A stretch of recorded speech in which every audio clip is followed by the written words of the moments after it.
muito bom quando nós recebemos uma visitação do Senhor, não é mesmo? Quando o Senhor se mostra presente, manifesta a sua glória e a sua presença no nosso meio. E não é bom isso? Mas vai ser um dia que isso vai ser constante totalmente. Não vai ser só uma visitação, vai ser uma habitação. Amém?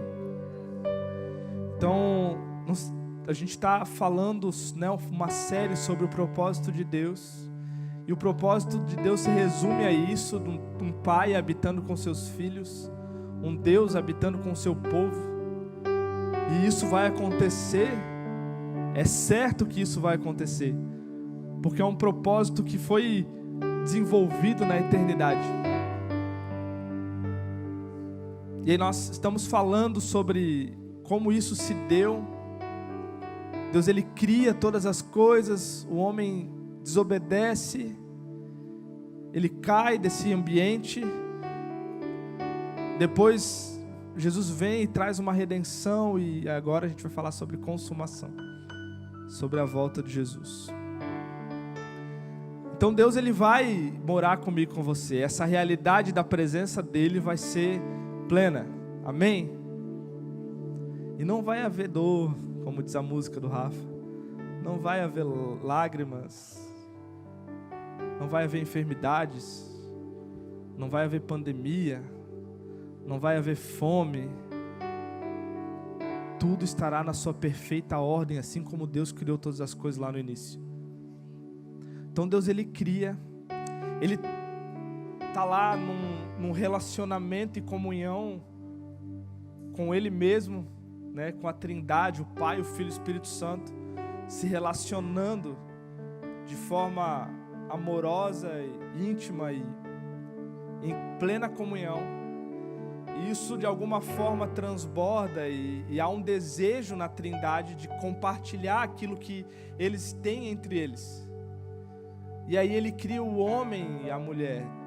Deus cria o ser humano e cria um ambiente, não só o ser humano, mas ele primeiro cria um ambiente para o homem, para a humanidade habitar e desfrutar de quem Deus é. Esse lugar chamado Éden, né, que todos nós conhecemos. E aí, não contente com só um homem na terra, Deus faz a mulher e dá uma bênção para eles, que é o casamento. Vocês vão casar e vão multiplicar e povoar a terra, porque eu quero muitos, eu quero habitar no meio de muitos. Deus é povão, amém? Coisa boa, né? Deus é povão. E aí Deus, ele faz o homem à sua imagem e semelhança e manda o homem povoar a terra, ou seja, a realidade do Éden, a realidade da comunhão, a realidade daquele lugar de prazer e de delícias que é o nome Éden significa, deveria ser espalhado por toda a terra. Mas havia uma condição que está ligada à dependência do homem com Deus. O homem nasceu para ser totalmente dependente de Deus, amém? E é por isso que nós tentamos suprir necessidades na nossa vida e que nós só vamos conseguir suprir completamente no Senhor, por causa de um senso de dependência que Deus coloca no coração do homem. E ali o homem faz uma escolha, escolhe de forma independente viver sua vida. Mas em Gênesis 3, Deus, aquilo que muitos acham que é um castigo, né? Que Deus, ele começa a falar o que vai acontecer, qual vai ser a consequência do homem, qual vai ser a consequência da mulher, qual vai ser a consequência da serpente. E a gente vê isso, cara, que Deus zangado, né? Irado, pô, só porque ele comeu uma fruta. A minha esposa fica zangada quando eu como pizza, por exemplo. Lá era uma fruta. E aí, muitos pensam, né, que é uma exortação, mas na verdade Deus estava corrigindo e ensinando algumas coisas ali. E ali ele cobre as vergonhas, né, do homem e da mulher, porque eles estavam nus e se envergonharam por causa disso. E aí antes disso Adão se esconde e Deus, ele desce e fala: Adão, onde estás? Está aí a primeira menção do chamado do homem. qual é o meu chamado e qual que é o seu chamado? Nesse exato momento, Deus, Ele fala para mim e para você, cara, onde é que você está, se você estiver fora da presença dEle? Ele me chama, Lucas, onde é que você está cada vez que eu saio da presença dEle por causa do pecado? Então, por várias vezes você vai ver nas Escrituras Deus, o homem, né, sendo incentivado a buscar Deus, mas existe algo aqui que fala que Deus, Ele busca pelo homem. O chamado de Deus, aonde você está, esse é o chamado para as nossas vidas. Muitos acham que chamado é fazer algo excepcional, algo exorbitante, mas, cara, o chamado é você voltar para a presença dEle. E a partir daí você se desenvolver.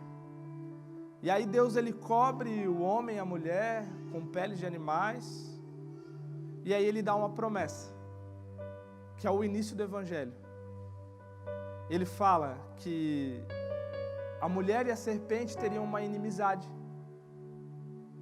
E que a semente da mulher esmagaria a serpente. E essa ia ferir o calcanhar. Aí é o primeiro indício do Evangelho, da boa notícia. Então Deus não estava punindo ninguém ali. Deus estava alertando as consequências e falando, não, mas vai ser revertido, calma. O que aconteceu não vai ficar por isso. E aí, nós começamos o processo de redenção, que foi falado nos últimos cultos. Lá em Gênesis 12, quando Deus, Ele chama um homem, e a partir desse homem ele começa um processo de redenção. Nós vamos falar um pouco sobre a nação de Israel hoje e o papel dela nesse processo. E é interessante que num capítulo antes, em Gênesis 11, vocês conhecem a história da Torre de Babel? Os homens têm uma boa ideia, e aí é que é o problema, quando a gente tem uma boa ideia fora da presença do Senhor. Porque eles queriam construir uma torre que tocasse o céu, chegasse perto de Deus. Não é uma boa ideia? Quantas vezes nós não fazemos coisas e colocamos na nossa mente mesmo, cara, mas isso aqui é para Deus, é para algo que vai glorificar o nome de Deus. Só que não foi o que Deus mandou fazer. Deus mandou povoar a terra e não se concentrar no ambiente. E aí os homens em Babel erguem uma torre a fim de tocar a Deus. Era algo muito comum naquela época fazerem esse tipo de torre. Até, segundo a história, o nome dessas torres eram zigurates, o nome. Que a ideia era que os deuses desciam nessas torres e abençoavam o povo. E não é que Deus desce na Torre de Babel. Deus, Ele fala, parece que está falando ali entre eles, entre a trindade, né? E Ele fala, cara, a galera está em unidade. Glória a Deus que a galera está em unidade. Mas essa é uma unidade perigosa. Se na unidade eles construíram algo, imagina o que eles não podem fazer. Vamos descer lá. E aí Deus desce. Só que Deus não pede viagem. Porque aquilo que parece para nós algo errado, Deus, Ele transforma em muitas nações. E ali as nações começam a surgir. E ali a intenção da torre era para fazer com que o nome dos homens daquele lugar fossem conhecidos, reconhecidos. E aí ele confunde as línguas, eles não conseguem mais trabalhar naquele projeto aparentemente bom. E aí as nações são criadas a partir dali, no capítulo 12, um capítulo depois, de Gênesis 11, Deus, Ele chama um homem, e Ele fala, cara, eu vou fazer o teu nome grande.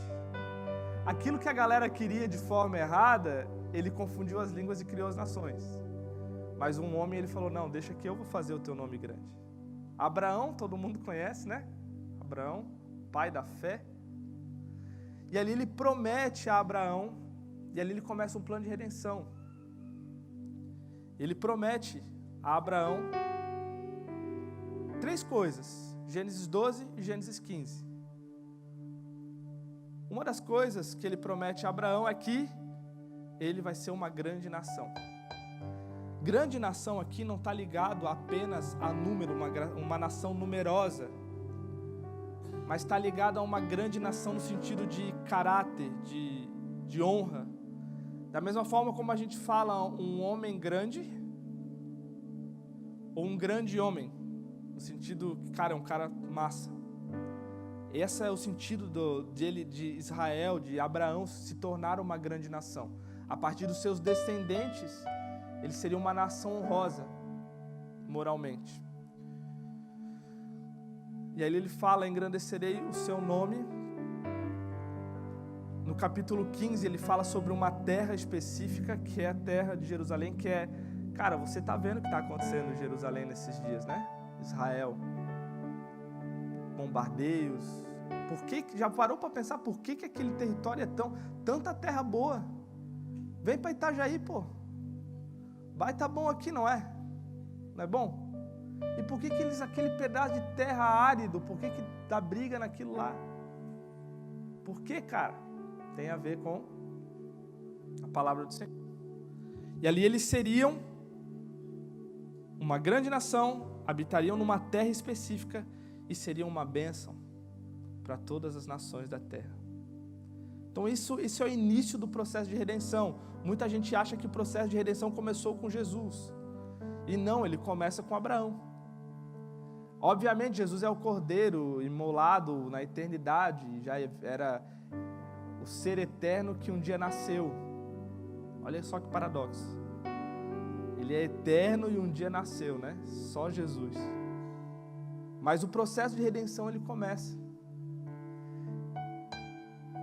E aí Jesus, ele vem, cumpre as profecias e morre.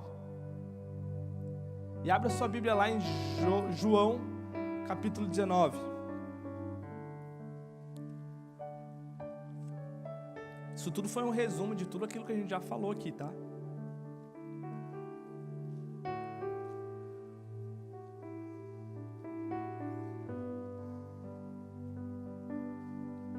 João 19, versículo 28.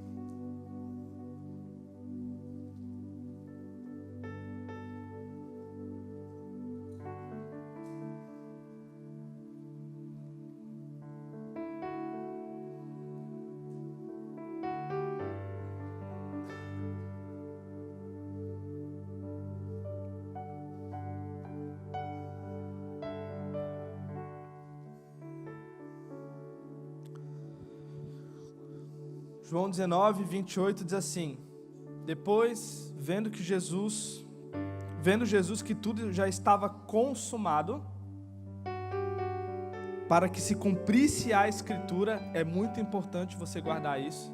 Jesus viu que tudo estava consumado, para que se cumprisse as Escrituras, ele falou: tenho sede. Estava ali um vaso cheio de vinagre, embebedaram de vinagre uma esponja e fixando num caniço de isopo, aproximaram a esponja da boca de Jesus. Quando Jesus tomou o vinagre, disse: está consumado. E, inclinando a cabeça, entregou o seu espírito. Esse é o tema da nossa noite hoje, é consumação. Está consumado, amém? Você crê que está consumado? Tudo isso, todo o plano de redenção está consumado, amém? Amém? Então por que ainda tem enfermidade no nosso meio? O profeta vai dizer que Jesus levou sobre si todas as nossas enfermidades, não é? Por que ainda temos enfermidade no nosso meio? Por que nós estamos todos de máscara? Por que existe fome? Por que existe dor se está consumado?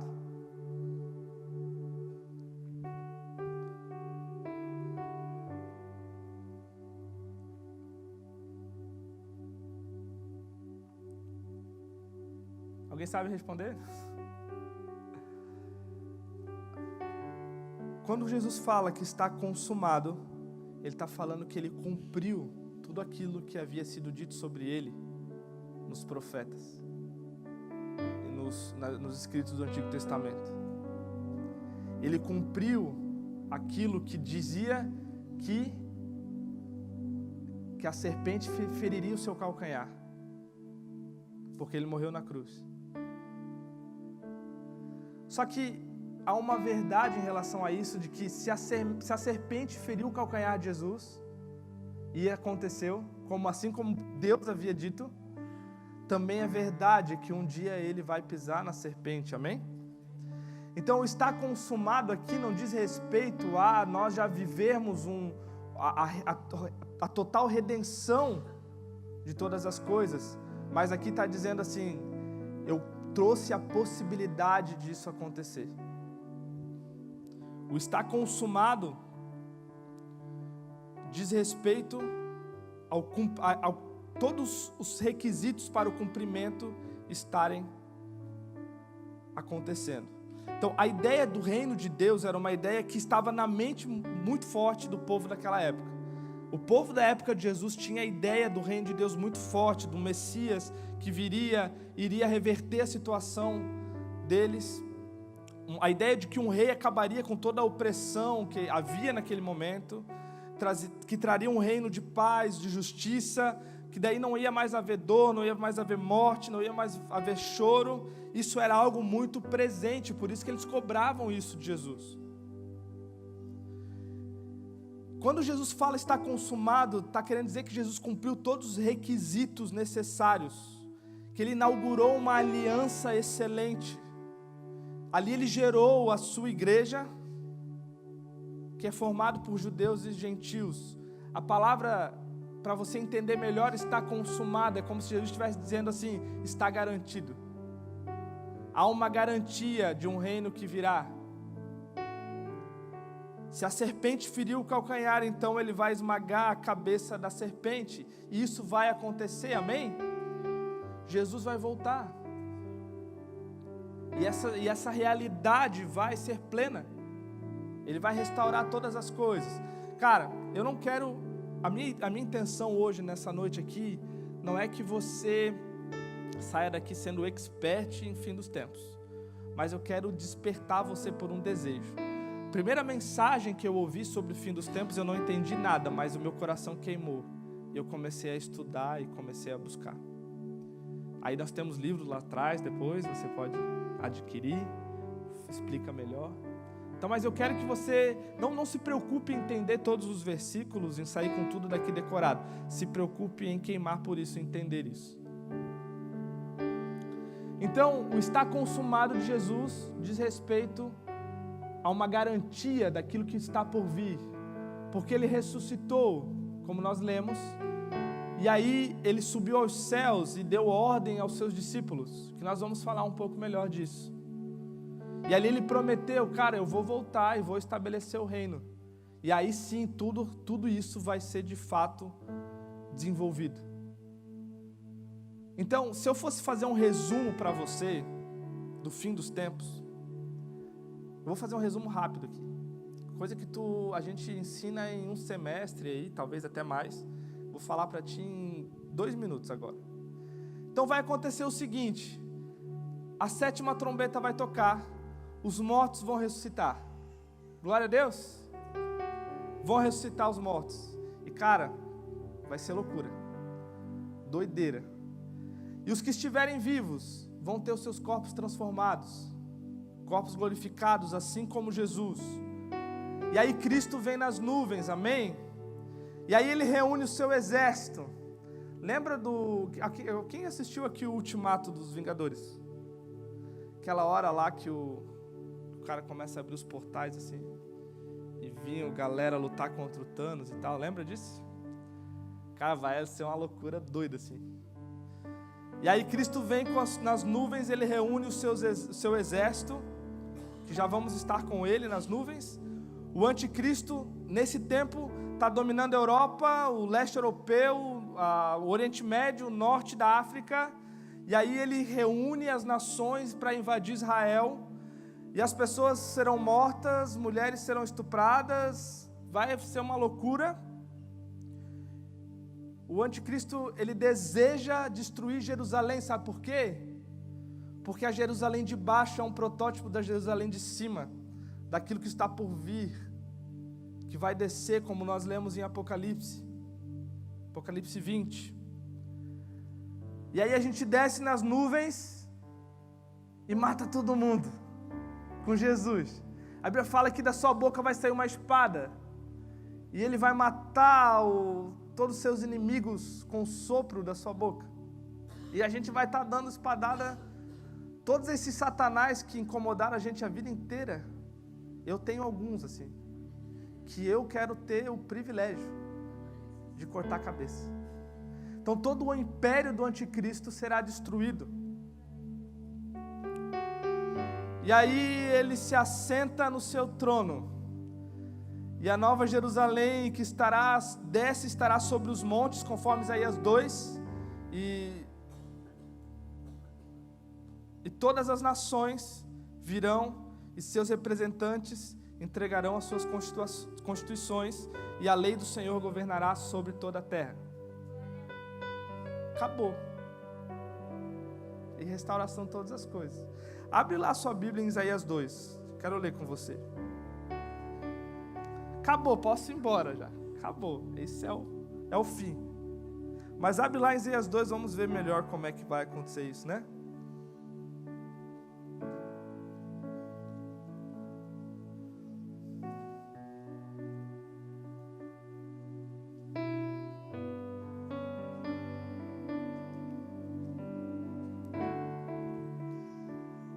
Versículo 1. Palavra que em visão veio a Isaías, filhos de Amós, a respeito de Judá e Jerusalém. Nos últimos dias, o monte do templo do Senhor será estabelecido nos altos montes e se elevará sobre as colinas, e para ele fluirão todas as nações. Muitos povos virão e dirão: venham, subamos ao monte do Senhor e ao templo do Deus de Jacó, para que nos ensine os seus caminhos e andemos nas suas veredas, porque de Sião sairá a lei, a palavra do Senhor de Jerusalém. Ele julgará entre as nações e corrigirá os muitos povos. Estes transformarão as suas espadas em lâminas de arados e suas lanças em foices. Nação não levantará espada contra nação, nem aprenderão mais guerra, em nome de Jesus. Até aqui. Então isso vai acontecer, a nova Jerusalém vai descer depois da 7ª trombeta, conforme Coríntios 15. E aí as nações, aí vai lá o presidente do Brasil, Bolsonaro, vamos supor, né? Vai que dá ruim. E aí vai o primeiro-ministro não sei de onde, vai o rei não sei do que lá. Eles vão lá, vão se apresentar ao Senhor. Todas as constituições vão ser abolidas e a lei do Senhor governará sobre todas as coisas. Essa era a ideia lá no Éden. Essa era a ideia. Esse é o resumo de todas as coisas. Mas, o homem caiu. E agora nós estamos num processo para que isso seja desenvolvido. E eu queria te convidar para abrir Romanos 11, para a gente entender melhor esse processo de desenvolvimento no lado.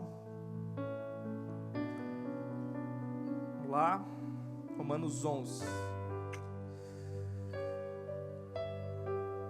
Tem mais a ver com os nossos dias e com o nosso papel aqui.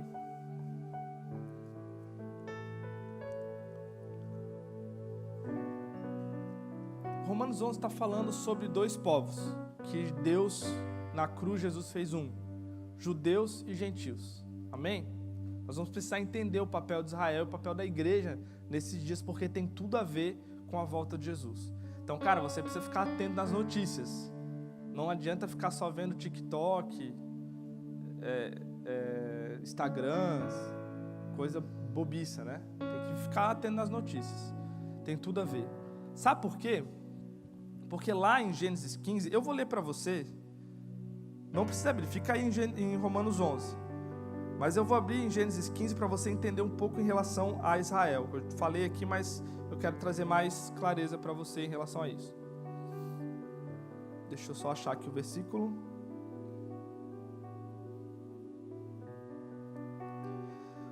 Gênesis 15, Deus promete a Abraão aquilo que nós falamos, uma terra, uma descendência, e uma bênção para todas as nações da terra.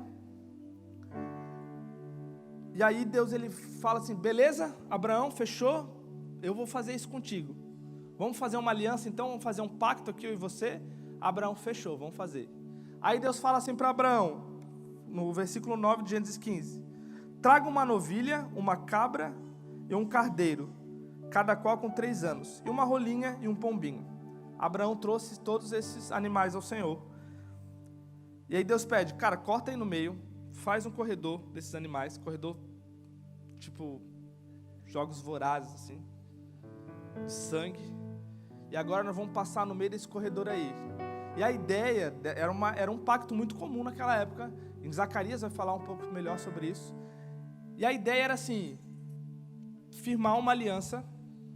Essa aliança ela tem os lados, né? Ela tem as suas ressalvas, os seus conceitos. E quem quebrar uma das suas partes, o que aconteceu com esses animais que aconteça com quem quebrar. Algum termo dessa aliança. Amém? Então nós vamos, aí, beleza, mas espera aí, nós vamos passar junto. Aí Abraão faz todo esse ritual, faz esse corredor, espera Deus vir. Aí Deus se atrasa. E ele dorme. Deus se atrasa, mano. Deus é brasileiro, né? Como diz o ditado, Deus se atrasa. E Abraão dorme, aí tem um sonho, aí começa a espantar os animais que estão lá. Daqui a pouco ele acorda, e aí ele vê. Quer ver? Eu vou ler para você aqui o que ele vai ver. Cadê?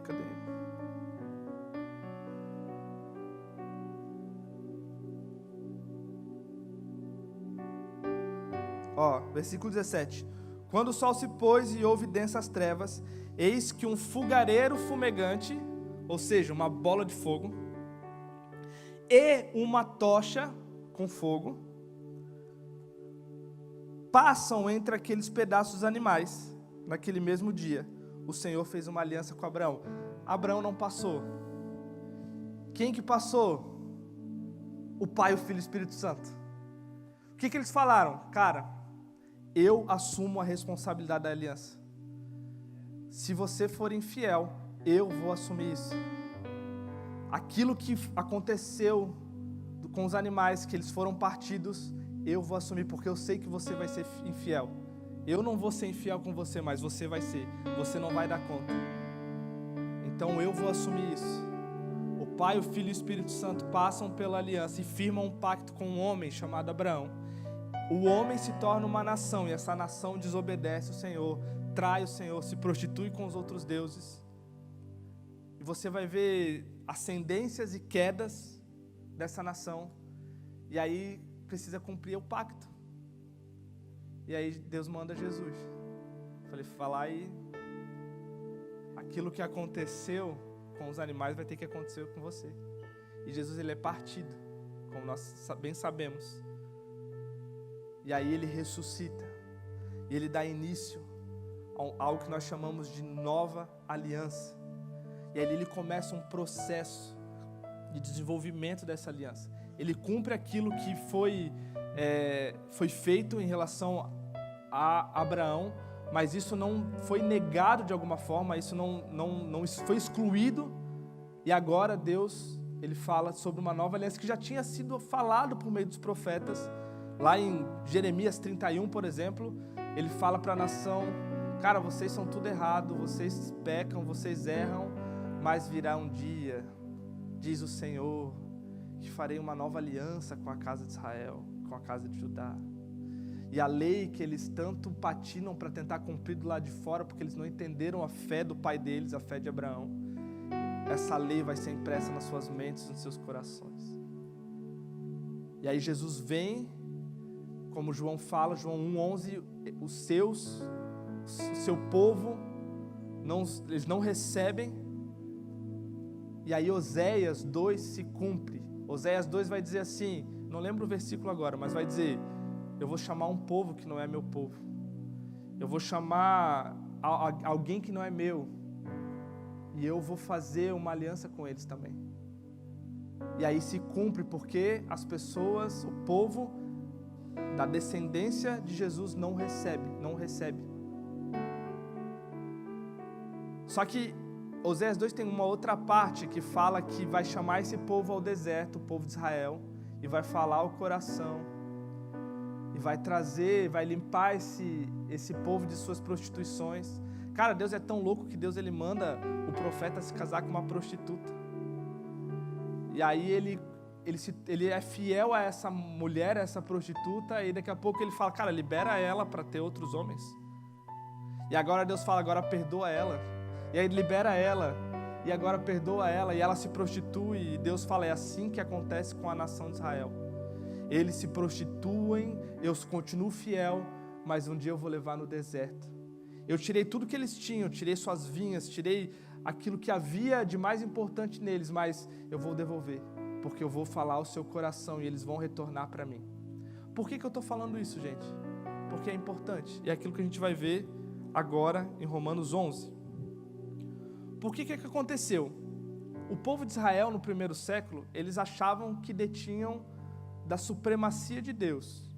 Havia uma arrogância, é uma tendência da humanidade caída, a arrogância, não é mesmo? Achar que é bom demais e que os outros que se dane. Então Israel, ele tinha isso. Por eles receberem a lei, por eles ser uma grande nação, ser o povo da promessa, eles se achavam os caras. E aí Deus, ele... É nítido, a palavra de Deus diz que eles rejeitaram Jesus. E aí tem muita teologia bagunçada em relação a isso, que a igreja agora é o novo Israel de Deus, isso aí é tudo balela, gente, tudo bagunça.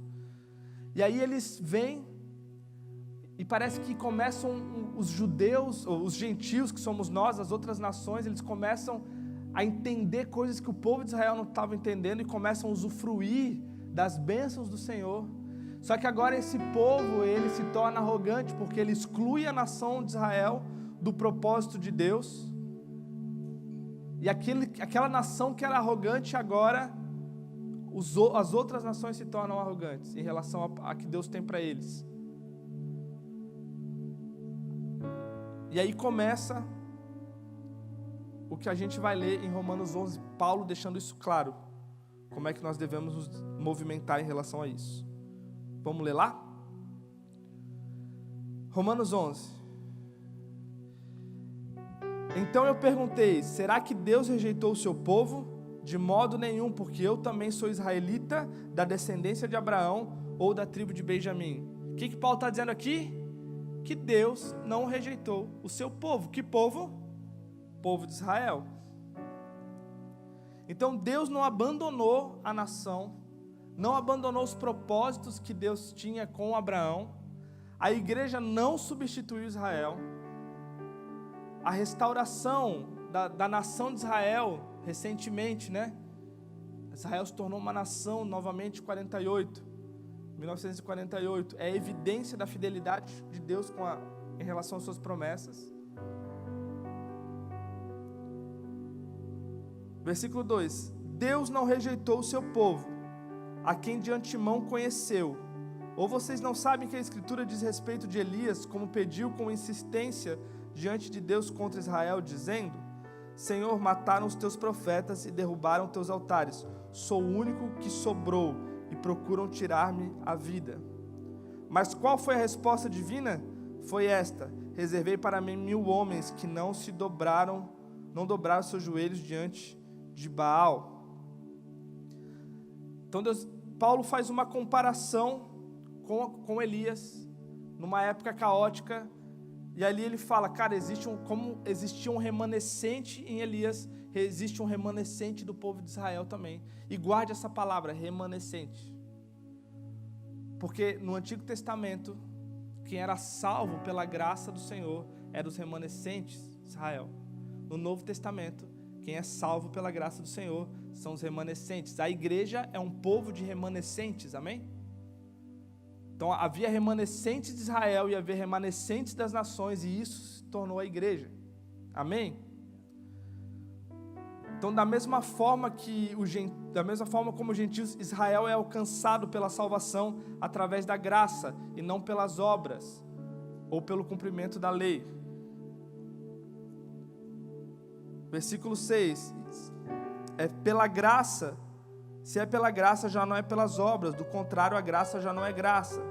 Que diremos então? Que Israel buscava isso, não alcançou, mas a eleição conseguiu isso. os demais foram endurecidos. Como está escrito, Deus lhe deu um espírito de profundo sono, olhos para não ver e ouvidos para não ouvir, até o dia de hoje.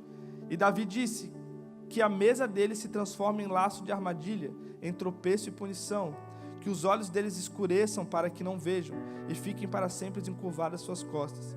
Então eu pergunto, será que eles tropeçaram para que caíssem?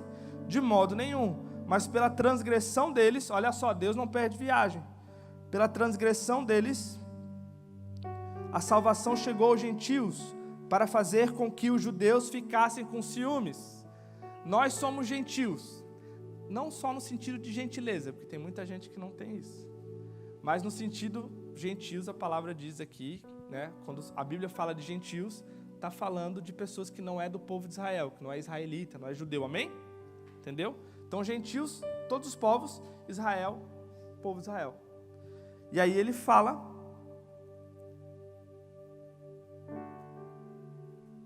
que o nosso propósito, a salvação chegou aos gentios, a salvação chegou a nós, por qual propósito? Para fazer ciúmes em Israel. Olha como Deus é top. Deus quer fazer ciúmes. Não é só os namoradinhos aí, os noivos que fazem isso. Deus faz isso. Deus faz ciúmes. Versículo 12. Ora, se a transgressão deles resultou em riqueza para o mundo, e a diminuição deles resultou em riqueza para os gentios, quanto mais a plenitude deles.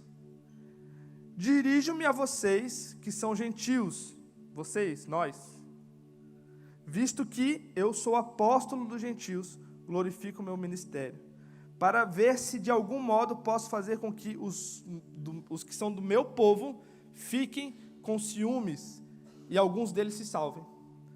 Olha só, a chave.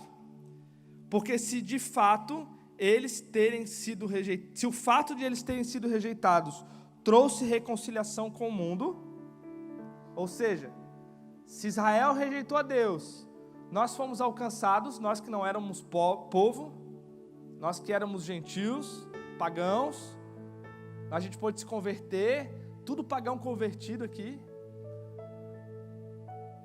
Se por causa dessa queda, por eles terem rejeitado o Messias, houve reconciliação, o que será quando eles voltarem? Quando eles se converterem? Quando eles reconhecerem Jesus como Messias? O que vai acontecer? Vida dentre os mortos. Lembra que eu fiz o resumo do que vai acontecer? Os mortos vão ressuscitar, os que estiverem vivos vão ter o corpo glorificado, vão ser arrebatados nos ares, vão se encontrar com Jesus nas nuvens. Lembra disso? Quando que isso vai acontecer? Quando Israel reconhecer o seu Messias. E como que Israel vai conhecer o seu Messias? Porque a gente vai fazer ciúmes em Israel, cara. E o que é fazer ciúmes em Israel? É usar um kippah. Eu já tentei usar, mas não prende o negócio. É usar o talitezinho, aquele negócio que eles usam aqui para orar e tal. É começar a encher aquele simbolismo, estrela de Davi, que nem tem na nossa porta ali. Eles tentaram achar que ia fazer ciúme em Israel, aqui não deu certo. Na nossa porta ali de trás, tem uma estrela de Davi ali, né? É botar uma menorá aqui, aquele candelabro, é isso? Não, cara. A gente vai falar o que vai ser. Mas vamos para frente.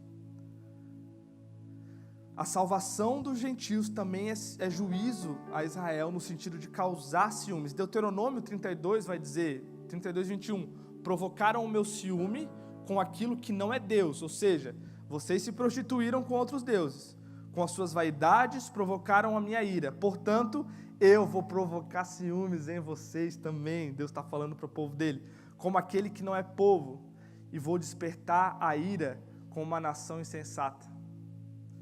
Isso acontece, cara, lá em Deuteronômio. Então nós éramos inimigos de Deus e Ele decidiu nos usar para gerar ciúmes em Israel. Isso quer dizer que a nossa salvação tem um propósito. Qual é o propósito de eu e você sermos salvos? É para sermos santos? É para ganhar alma para Jesus? É isso? É também, mas não é só isso. O propósito da nossa salvação e a forma como Deus trabalha na igreja nos últimos dias tem como propósito gerar ciúmes em Israel através de um estilo de vida. Gente, deixa eu explicar para vocês melhor. Vou sair um pouco daqui para ficar mais claro. Aqui está muito acadêmico. Deus, Ele escolhe uma nação. Em Gênesis 12, 15, como nós lemos, Ele faz um pacto, aquele pacto que Ele passa no meio do sangue lá, coisa errada, certo? Entenderam até aqui? Tá tudo certo? Beleza. Por que Deus escolhe uma nação e não escolhe Israel e não escolheu o Brasil? Porque Deus é Deus, Ele faz o que Ele quiser. Tem teólogos que até dão nome disso, escândalo de particularidade. O que é escândalo de particularidade? Cara, Deus escolhe quem Ele quer, da maneira que Ele quer, e não tem muita lógica às vezes para isso. Porque o povo de Israel não era melhor que ninguém, eles não tinham uma moralidade maior, eles não era isso. Deus escolheu um povo, por meio de um homem, certo? E por que Ele fez isso? Cara, Paulo fala em Romanos, caso o vaso pode perguntar para o oleiro por que ele foi criado, o oleiro simplesmente cria, e se ele quiser quebrar o vaso, ele quebra, se ele quiser fazer o vaso, ele faz o que ele quiser. Esse é Deus, certo? Deus escolhe uma nação, não escolheu outras, escolheu Israel. Podia ter escolhido outras? Podia, mas escolheu Israel, certo? A ideia é que essa nação, nós estamos depois da queda, Gênesis 12, né? O homem já tinha pecado contra Deus, já tinha sido destituído daquele lugar de comunhão plena e tudo mais, como nós já vimos aqui. E aí Ele escolhe uma nação para se tornar uma nação sacerdotal, mas não para ela mesma, para todas as nações da terra. Lembra que Ele fala em Gênesis 12 para Abraão, que a descendência de Abraão ia ser uma bênção para todas as nações da terra, para todas as famílias da terra, lembra disso? Então a ideia de Deus sempre foi todos os povos. E Ele escolhe um povo para cumprir sua vontade, para cumprir a ideia de resgatar todos os povos. E esse povo é Israel.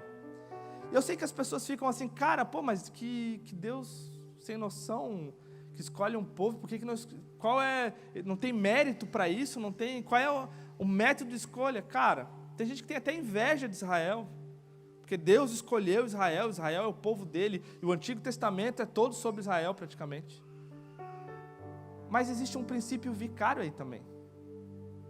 O Brasil nunca passou por um holocausto, mano. O Brasil nunca sofreu, nunca ficou anos sem uma terra, como Israel ficou. Existe um princípio abençoador, Deus levanta uma nação para abençoar todas as nações da terra. E existe um princípio sacrificial aí também. Isso diz respeito ao sacerdócio. O sacerdócio fala de sacrifício. Deus levanta uma nação para ser sacerdote. Só que essa nação rejeita o Senhor, exceto alguns remanescentes ali. Os discípulos de Jesus, que eram judeus, o próprio Paulo fala. Ele fala, cara, Deus rejeitou a nação de Israel? Claro que não, eu sou prova viva disso. Eu sou judeu. Deus não rejeitou. E aí Paulo, ele entende algo em Romanos. Cara, você precisa ler o livro de Romanos. Ó a profundidade das riquezas, a gente canta, né? A gente nem sabe o que quer dizer isso. Paulo, ele começa a desenvolver em cima da escolha de Deus por uma nação e como ele trabalha para que essa nação volte para esse lugar, para que então todas as nações da terra possam ser abençoadas. Ou seja, para que Jesus venha e o mundo seja alcançado e restaurado e transformado no seu milênio, Israel precisa ser quem Deus desejou que ele fosse lá em Gênesis 12 com Abraão. Israel precisa ser essa nação. Só que para Israel ser essa nação, ele vai precisar da igreja, que a igreja causa ciúmes em Israel. Então qual que é o nosso papel como igreja? Causar ciúmes em Israel, para que a nação de Israel receba o seu Messias, para que todas as coisas sejam restauradas, porque Jesus vem. Mateus 23, no último versículo desse capítulo, Jesus, ele lamenta, ele olha Jerusalém e ele fala, Jerusalém, Jerusalém, que mata os seus profetas. Quantas vezes eu quis reunir vocês como uma galinha que reúne os seus pintinhos debaixo das asas e vocês não quiseram. Mas ele deixa uma promessa. Vocês não me verão novamente até o dia que vocês clamarem, bendito é o que vem em nome do Senhor. isso não é só uma falácia, cara. Israel precisa clamar, bendito é o que vem em nome do Senhor. E qual é o nosso papel em relação a isso? Nós precisamos causar ciúmes em Israel.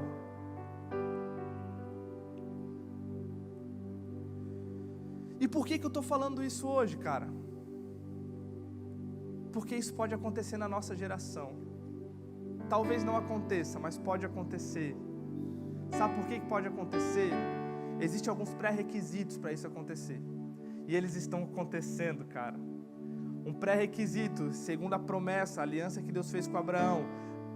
Israel precisava de uma terra. Desde o ano 70 depois de Cristo até 1917, Israel não tinha uma terra. Houve a guerra. Final da primeira guerra, inicia o retorno dos judeus para a sua terra. As profecias começam a se cumprir. Em 1948, Israel se torna uma nação. Há uma reunião na ONU, na Organização das Nações Unidas, e ali é para votar uma votação sobre a terra de Israel, de quem vai pertencer, Palestina e tudo mais. E aí dá um empate. E aí um cara vai precisar desempatar isso. E quem que desempata? Um brasileiro, mano. Oswaldo Aranha vai lá e fala, não, Israel é uma nação. E aí Israel se torna uma nação em 48 por causa de voto de um brasileiro. Lembra? Abençoarei os que te abençoarem e amaldiçoarei os que te amaldiçoarem. Somos abençoados. Nossa nação, cara, nossa nação é livre para falar do amor do Senhor, é livre para pregar as boas novas. Há uma bênção sobre nós. Um homem que nem sabia o que estava fazendo, ele só, não, cara, é justo Israel ser uma nação, é justo por quê, mano? Porque está escrito. E aí em 1967 os judeus retomam o controle da nação e da cidade de Jerusalém. Já é uma realidade na nossa geração, uma terra de Israel. Existem conflitos, coisas precisam ser resolvidas, mas já é uma realidade. Nossa geração está acompanhando isso, amém? Uma outra realidade, Mateus 24, o evangelho do reino será pregado em todas as nações, então virá o fim. Cara, a internet está aí. Pessoas estão sendo enviadas. A gente já consegue levantar números de lugares onde o evangelho não chegou ainda. Se a gente já consegue levantar os lugares onde o evangelho não chegou ainda, nós podemos enviar pessoas a esses lugares, o evangelho pode ser pregado nesses lugares, a grande comissão pode ser cumprida, pode acontecer na nossa geração, amém? E a igreja se tornar gloriosa para causar ciúmes em Israel.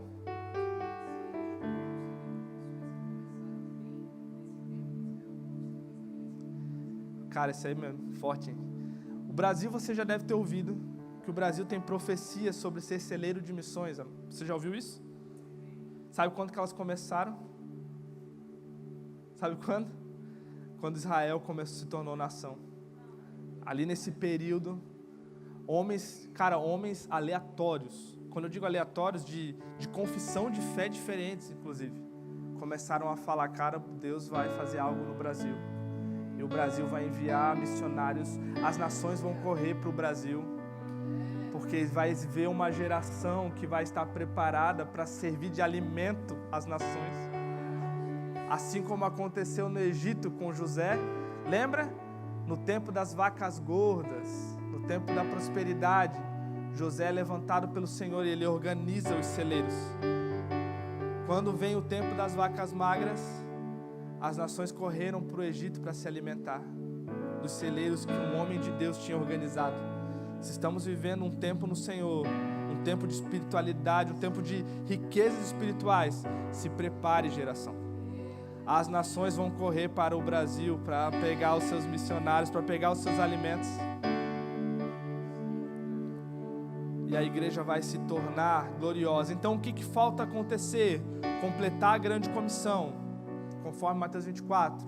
Avivamento mundial, conforme Joel 2, Atos 2, Apocalipse 14. Nos últimos dias enviarei o meu Espírito sobre toda a carne. Amém? Romanos 11, 14, como nós lemos, causar ciúmes em Israel. A grande tribulação, Mateus 24, Lucas 21. Nações contra Jerusalém, como nós falamos, salvação de Israel, volta de judeus, reino de Deus em plenitude, redenção do mundo, Atos 3, Romanos 8, e a criação que geme aguardando a manifestação dos filhos de Deus.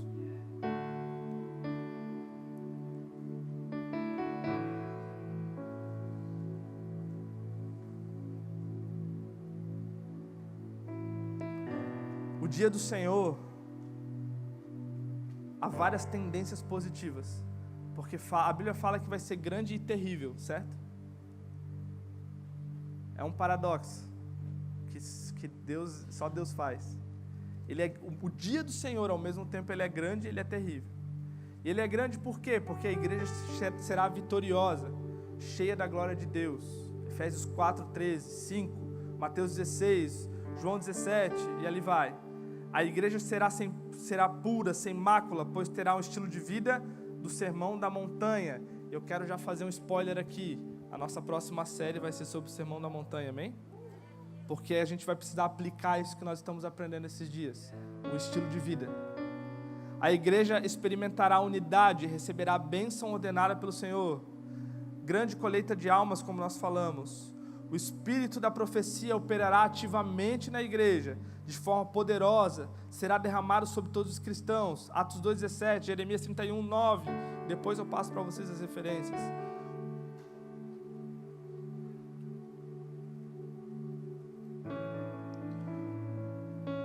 Mover de adoração e oração irá amadurecer e operar com grande autoridade.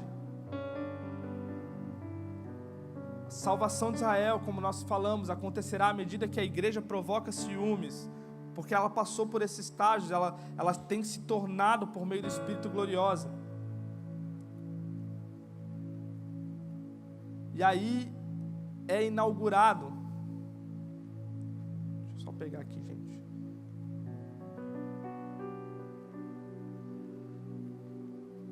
É inaugurado o reino do Senhor.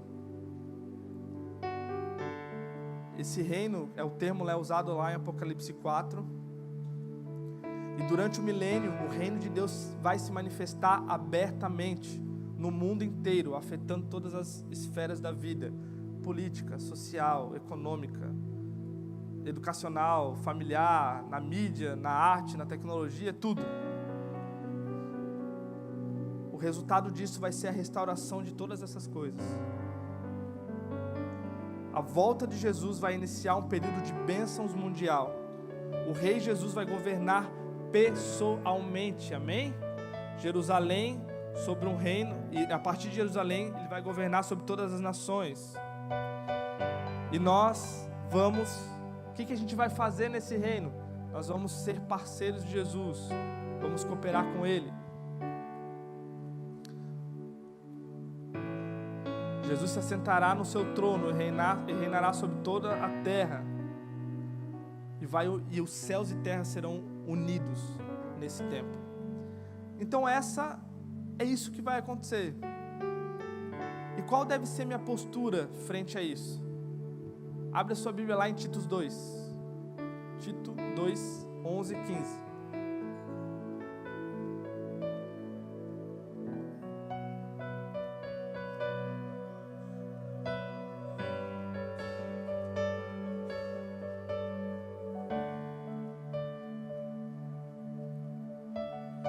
Porque a graça de Deus se manifestou trazendo salvação a todos. Ela nos educa para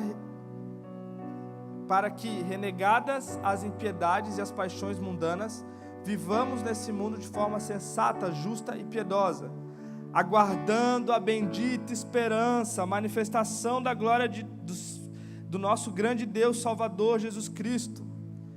Ele deu a si mesmo por nós, a fim de nos remir de toda iniquidade e purificar para si mesmo um povo exclusivamente seu, dedicado à prática das boas obras. Qual deve ser a nossa postura? A nossa postura está ligada a uma bendita esperança.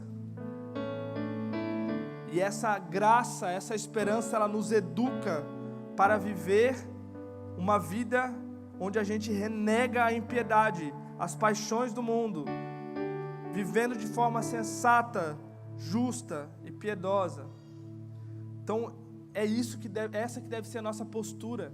E é por isso que nós vamos estudar uma vida no estilo do Sermão do Monte, dos 10 mandamentos, da moralidade que só a graça de Deus pode trazer para nós.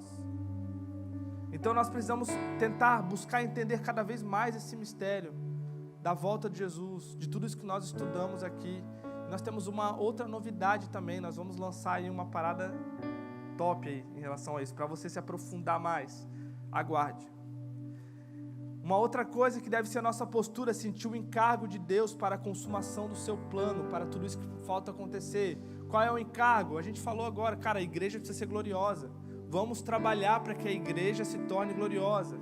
Israel precisa sentir ciúme, e ele só vai sentir ciúme quando ele vê a promessa que era para ele, para o povo, sendo verdade em outro povo, sendo uma verdade em quem não era povo. Isso vai causar ciúmes. Precisamos viver de acordo com a graça concedida.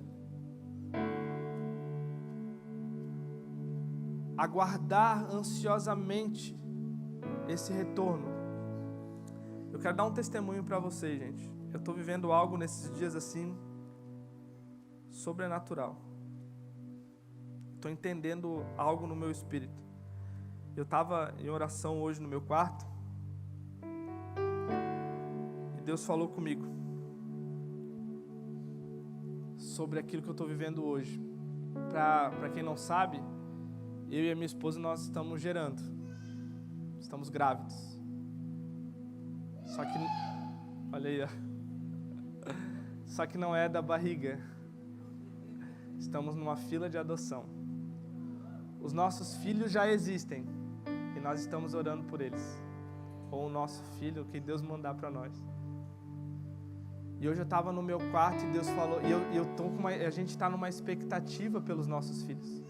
Já é uma realidade, eles já existem, já estão em algum lugar, alguma casa de acolhimento, né, um abrigo. E há uma expectativa nossa, nós já somos pais. E aí o Senhor me levou a esse texto de Romanos 8, a partir do versículo 12, e eu vou ler para vocês, e diz assim: assim, pois, irmãos, somos devedores, não à carne, como se estivéssemos obrigados a viver segundo a carne. Porque se vocês viverem segundo a carne, caminharão para a morte, mas se pelo Espírito mortificarem os seus feitos do corpo, certamente viverão. Pois todos os que são guiados pelo Espírito de Deus são filhos de Deus. Porque vocês não receberam o espírito de escravidão para viverem outra vez atemorizados, mas receberam o espírito de adoção, por meio do qual clamamos Abba, Pai. O próprio Espírito confirma ao nosso espírito que somos filhos de Deus. E se somos filhos, também somos herdeiros de Deus e co-herdeiros com Cristo. E se com Ele sofremos, para que também com Ele sejamos glorificados. Porque para mim tenho por certo que o sofrimento desse tempo presente não pode ser comparado com a glória que será revelada em nós. Há uma expectativa na criação que aguarda a revelação dos filhos de Deus. Lá no versículo 23.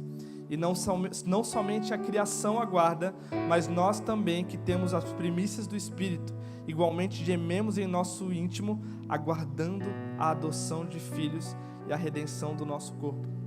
E aí Deus falou assim comigo: há uma expectativa em você pelos seus filhos, mas há uma expectativa nos filhos pelos pais. Há uma expectativa na criação, que é a revelação dos filhos. Isso vai acontecer quando Jesus voltar, quando nós formos transformados e tivermos totalmente sido glorificados pelo Senhor. Mas há uma expectativa nos filhos em relação à adoção. Eu sei que os meus filhos estão aguardando por um pai, mas há uma expectativa no pai em relação aos filhos, assim como eu estou.